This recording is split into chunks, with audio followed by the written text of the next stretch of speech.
নমস্কার আমার প্রিয় দর্শকবৃন্দ।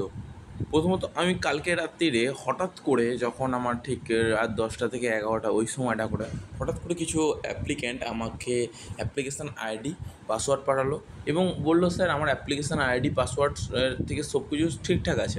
অ্যাপ্লিকেশান থেকে শুরু করে প্রত্যেকটা বিষয় ঠিকঠাক, মানে সব কিছুটাই, নামের বানান থেকে শুরু করে সমস্ত কিছুই ঠিকঠাক। তারপরেও স্যার আমাদের অ্যাপ্লিকেশান রিজেক্ট হয়ে গেল কেন? এই নিয়ে আমাকে প্রশ্ন করলো। কজন প্রশ্ন করেছে? 15জন ছাত্রছাত্রী আমাকে প্রশ্ন করলো যে স্যার এটা কেন হচ্ছে, এবং আমি তাদের উত্তর নিয়ে আজ এই ভিডিওটা শুধু করছি না, আমি সমস্ত ধরনের স্টুডেন্টদের মনের প্রশ্নের অ্যান্সারটা দেওয়ার জন্য চলে এসেছি। দেখো, প্রথমত বলে রাখছে সেই 180010028014 helpdesk.sbmcm ডট হালকা করে -wb@gov.in। এইখানে তোমাকে কিন্তু ফোন করতে হবে, ইমেল করতে হবে, নাগাদা করে যাও, ঠিক আছে? ফোন তুলবে না তুলবে সেটা বড় বিষয় না, এখন ফোনটা করে যাও। কারণ হচ্ছে তোমাদের প্রথমত মাথায় রাখতে হবে যে তোমাদের যে প্রবলেম হয়েছে সেই প্রবলেমের সমস্যার সমাধান একমাত্র এই হেল্পলাইন নাম্বার, এবং এটা করতে পারবে কুইকলি। ঠিকই শুনেছো তুমি, তোমাকে ফোন করতেই হবে। ধরো যারা অ্যাপ্লিকেশান রিজেক্ট হয়ে গেছে তাকে কিন্তু মেল করতে হবে এখানে যে স্যার আমি রেকটিফায়ারের জন্য একটা 15 দিন অপেক্ষা করলে অবশ্যই সেটা খুলে যাবে, এটা একটা আলাদা বিষয়। কিন্তু অবশ্যই মাথায় রাখবে যাদের কিন্তু কোনো কারণে আইএফসি কোড বা অন্যান্য কিছু প্রবলেম হয়েছে তাদের কিন্তু সংশোধন রেকটিফাই করার জন্য কিন্তু এসবিএমসি পোর্টালে ফোন করতেই হবে এবং কোনো কারণে মেল রিপ্লাই পেতেই হবে, নাহলে কিন্তু তাদের সমস্যা হয়ে যাবে। আশা করি বোঝাতে পারলাম। এরপর কালকে রাত্রিরে কেন এরকম স্টুডেন্টদের সাথে হলো সেটা ভালোভাবে বুঝলাম।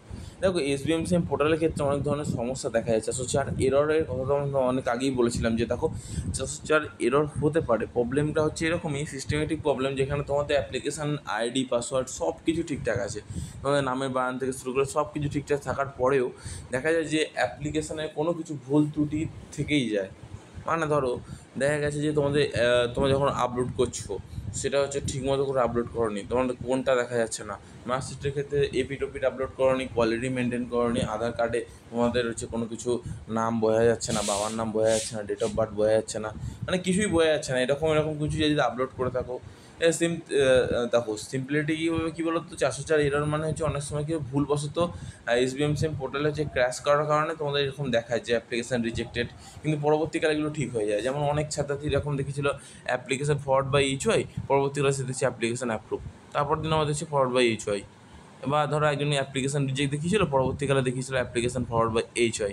এরকম সাধারণত প্রবলেম হতেই থাকে, এটা তোমাদের সাথে হতে পারে, এটা নিয়ে ঘাবড়ে যেও না। তো এবার ঘাবড়ানোর বিষয় তো ওখান থেকে মিটে গেল। এরপর আসল কথায় আসি। তো যে সমস্ত স্টুডেন্টরা আশা করি তোমাদের মনের ডাউট ক্লিয়ার হয়েছে। তো এরপর যে স্টুডেন্টরা আমাকে প্রশ্ন করেছিল স্যার আমার ব্যাঙ্ক অ্যাকাউন্টে কবে টাকা ঢুকবে, তারা কথাটা শুনে নাও। দেখো, তোমাদের এই যে মে মাসটা আছে, এই মে মাসে কিন্তু ব্যাঙ্ক অ্যাকাউন্টে তাদের টাকা ঢুকে গেছে অলরেডি, বা অনেকেই টাকা ঢুকছে বর্তমান মুহূর্তে। ট্রেজারি অফিসে বা ট্রেজারি অফিসারের উদ্দেশ্যে টাকা পাঠানো হয়ে গেছে, সেই টাকাগুলি একটু একটু করে ব্যাঙ্ক অ্যাকাউন্টে যাচ্ছে আস্তে আস্তে, ঠিক আছে? খুব জোরে যে খুব স্পিডে যে টাকা আজকে ছাড়লো কালকে ব্যাঙ্ক অ্যাকাউন্টে ঢুকে গেলো এরকম কোনো কেস এখনও পর্যন্ত হয়নি। তো আমি তোমাদের একটা কথাই বলবো, টুকটাক টাকা ঢুকছে, খুব বেশি টাকা ঢোকেনি।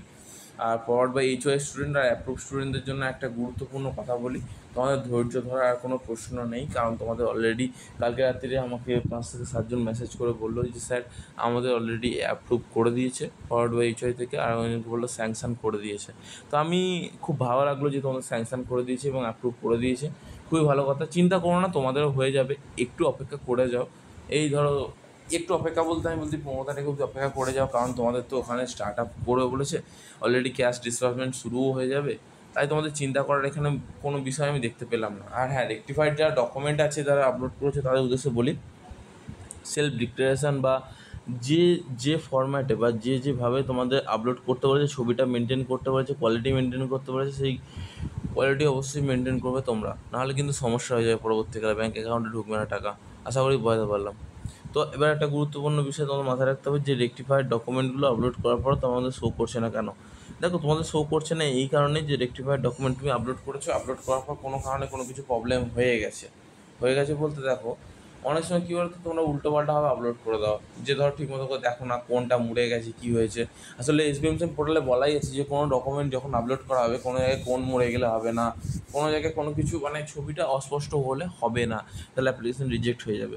তো আমি বলতে চাইছি তোমাদের অ্যাপ্লিকেশন রিজেক্ট হওয়ার এখানে কোনো চান্স নেই, যেহেতু তোমরা দ্বিতীয়বার সুযোগ দিয়েছো, তোমরা আশা করি ভালোভাবে করার চেষ্টা করবে এবং করছো, এটা আমার তোমার প্রতি বিশ্বাস আছে, ঠিক আছে।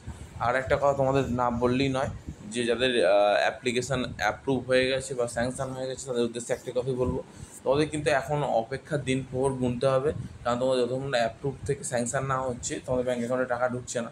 আর তোমাদের অ্যাপ্রুভের কাজ এবং ফরওয়ার্ড বাই এইচওয়াই থেকে তোমার স্যাংশন থেকে তোমার অলরেডি ফরওয়ার্ড থেকে স্যাংশন বা স্যাংশন থেকে তোমাদের একদম ফরওয়ার্ড বা অন্যান্য কিছু প্রত্যেকটা কাজই কিন্তু সুন্দরভাবে চলছে স্টেপ বাই স্টেপ, এবং submitted forward by HY approve sanction and then bank অ্যাকাউন্টে টাকা ঢুকে যাওয়া। আশা করি বোঝাতে পারলাম, ধন্যবাদ।